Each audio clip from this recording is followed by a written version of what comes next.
মুম্বাইতে দেখো একটা নাগাদ একটা ব্লাস্টিং হয়েছে, তো কেমিক্যাল ফ্যাক্টরিতে। তো দেখো এখানে 1 কিলোমিটার 1.5 কিলোমিটার দূরে তো এই দোকানগুলোর দেখো, দোকান তো না এগুলো বিল্ডিং, নিচেতে দোকান।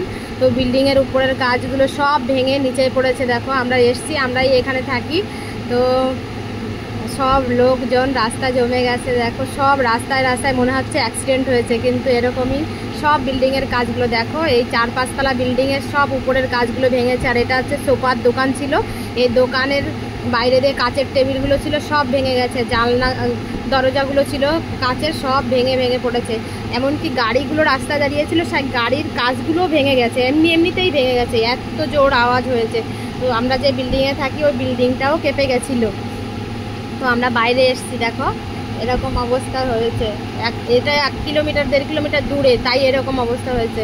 আর সারা এলাকা এত অন্ধকার হয়ে গেছে, কারেন্টও বন্ধ হয়ে গেছে, কারেন্টের তারটা সব ছিঁড়ে টিড়ে গেছে, কারেন্টও বন্ধ হয়ে গেছে। মনে হচ্ছে মেঘ হয়েছে, বৃষ্টি আসবে, এখনও ধুমো কামেনি।